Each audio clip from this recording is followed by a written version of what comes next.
All right, this is my presentation on Native American reservations, the issues they face, and how we as a community could solve them.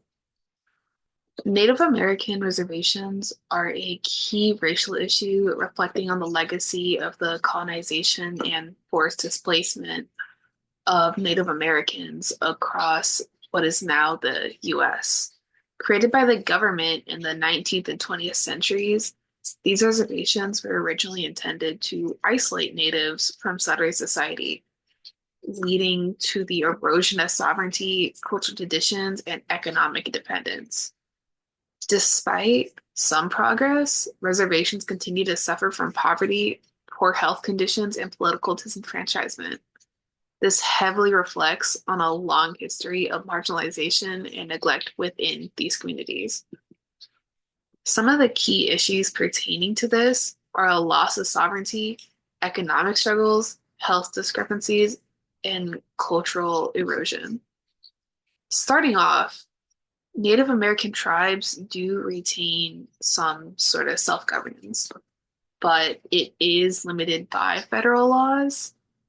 The US government's interference in tribal matters continues to actually undermine the indigenous autonomy of many Native Americans residing in reservations, and they tend to target matters concerning land rights, resources, and the government, um,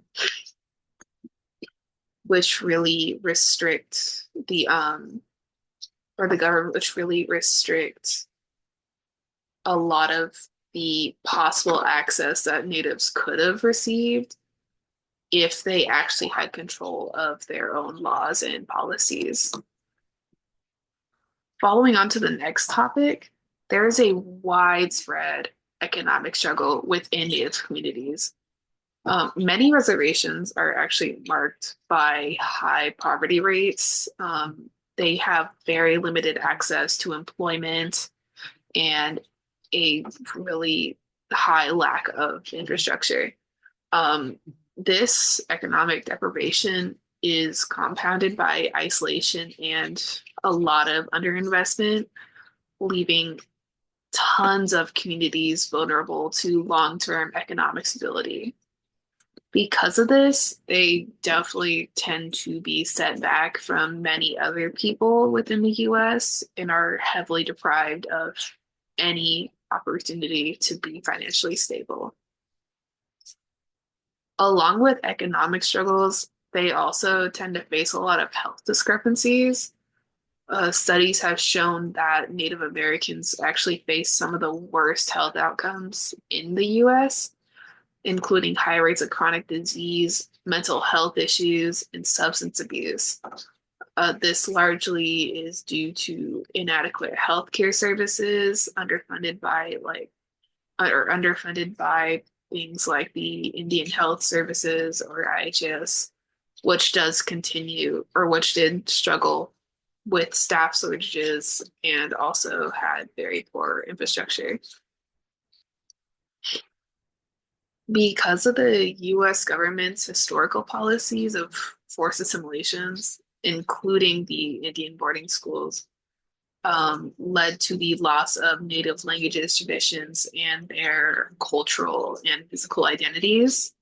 While there are efforts to revitalize these cultural practices, many native communities do continue to struggle with preserving their heritage. There's books like Facing East from Indian Country by Daniel K. Britcher and The Invention of the Indian by David E. Wilkins, which discusses the historical roots of the US policies that did lead to the creation of reservations and how they have very lasting impacts on Native communities. There's been reports from the Brookings Institution and the Indian Health Service that do really highlight the persistent economic poverty and health disparities on reservations.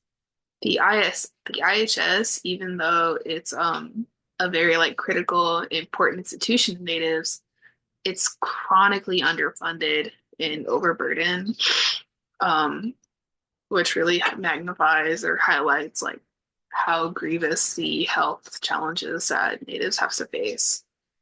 There are organizations like the National Museum of American Indian and Language Preservation, or programs like that, such as the Ojibwe Language Immersion Schools, which provide examples of how Native communities are fighting to retain their cultural identity. There's a plethora of solutions that we as a community can do to hopefully aid, if not fix, some of these issues.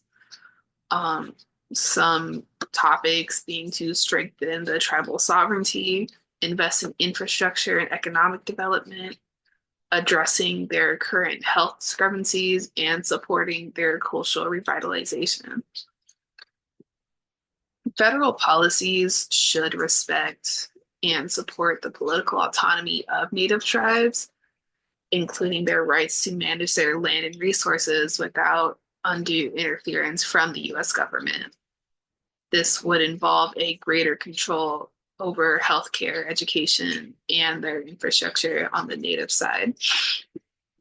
Um, in order for Natives to actually be able to develop both their economy um, and their infrastructure, federal funding must be increased for reservation infrastructure projects, which do include transportation, clean water, energy, and of course, healthcare services. Additionally, promoting tribal economic enterprises such as like sustainable tourism or small scale manufacturing can create a ton of jobs um, for Native Americans and reduce the amount that they have to depend on outside sources of income. I think we also should reform the Indian Health Service. Tribes need way more control over health care programs and a significant increase in funding to address the high rates of preventable diseases and limited access to care on reservations. According to the INOCA, which is a National Indian Council on Aging, they stated that American Indian and Alaskan Native elders have long experienced disparities in health and healthcare. A health disparity is a preventable burden of disease, injury, or violence experienced by populations who have been subjected to disadvantages like discrimination in society. Health disparities show the difference in outcomes for the groups within the population. One such disparity is that on average, American Indians die 12 to 13 years earlier than white Americans, and or Native people have a higher death rate at most ages, but particularly at younger ages, and higher mortality rates for most of the top leading causes of death.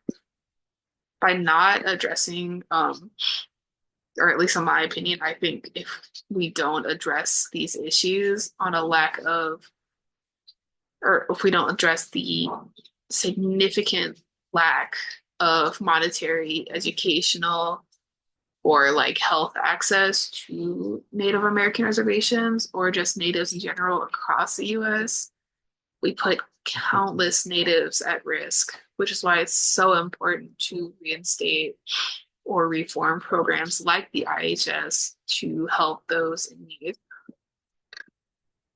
Lastly, I think we should uphold the preservation of Native language and cultural practices.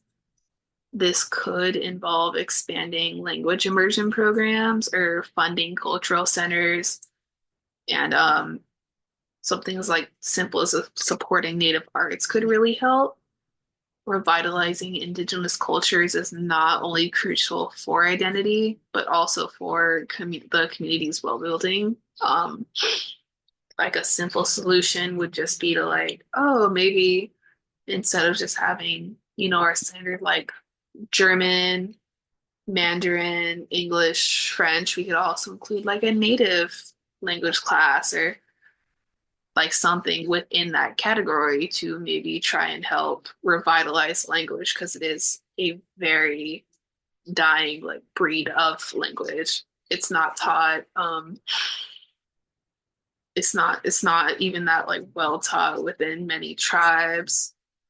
Only majorly, I think, a lot of elders know the language, but in terms of like youth or the next future generations of Native Americans, they're definitely not as knowledgeable in their cultural languages.